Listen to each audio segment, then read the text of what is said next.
day. So I just made my second post reading BARASHITH, Genesis, and I read chapter 2, and I just want to do a little review. I think it's so profound, because it's very like literal what Yahweh says in His Word. So when He says, that He gathered the man from the dust and He breathed into his nostrils every living thing He gathered from the dust, and He breathed into his nostrils, and His name is literally His breath.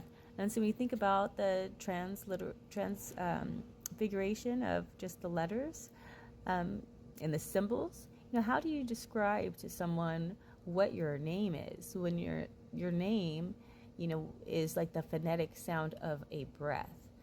So that makes sense to me, like how He, did the symbols as His name. And then when He pronounced His name, Yahuwah, it's the literal sound of breath. The yeah. No other name for our Creator makes the phonetic bronchial sounds of breath. So Yahuwah just is so perfect. And then when He goes and He says that He forms the woman and she's supposed to be the helper, and that she's a wombed man, again, it's a man that is made to help him and to help him create, which is why she has the womb. But then let me go back. But then when He says, He rested on the seventh day, the Sabbath, and we know that He doesn't have to rest, but we are supposed to spend that day marveling in Him. We're supposed to spend that day honoring Him, thinking of Him, thanking Him, because He did all of this in those 6 days, and because of that, we are here, and He created us, and we get to experience stuff. We're supposed to honor Him. We're supposed to rest with Him.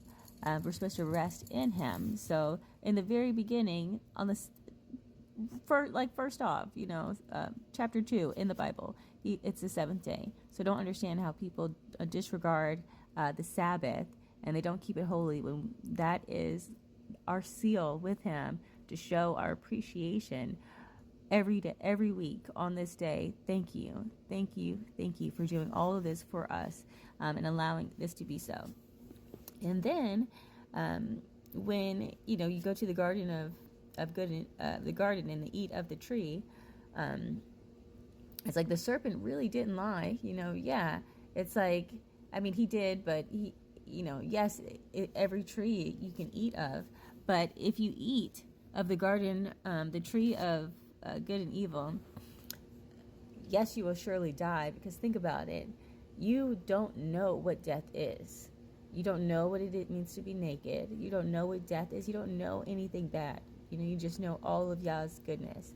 But then once she took that bite and just gave the fruit to her husband, and so that he took that bite, now you know what good and evil is.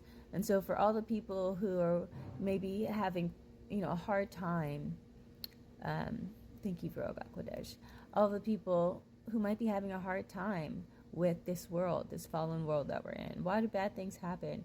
Why do children die?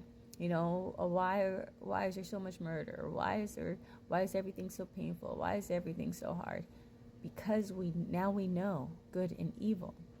It wasn't like that one time. From that moment forward, consciousness now knows intimately, personally, literally, experiencing good and evil for all time. Why is Satan allowed to reign? Why is all this stuff allowed to happen? Because now we know. Now we are in a reality of good and evil. Now we are opened and exposed to every facet of what good and evil means. And it's very real. It's very literal. We weren't supposed to know. We were supposed to be, ignorant in our bliss, but we ruined it. Consciousness for mankind, Adam, and his Asha, which came from him, was forever tainted. So it's like, if there's a God, why does He let it happen? Because we now know good and evil. intimately. Stay tuned for tomorrow and reading of BARASHITH, Genesis chapter 3, where we're going to talk more about the serpent, Hashatan. Have a good day. Be blessed. Yah bless. Praise Yah. Bye. Love Yah.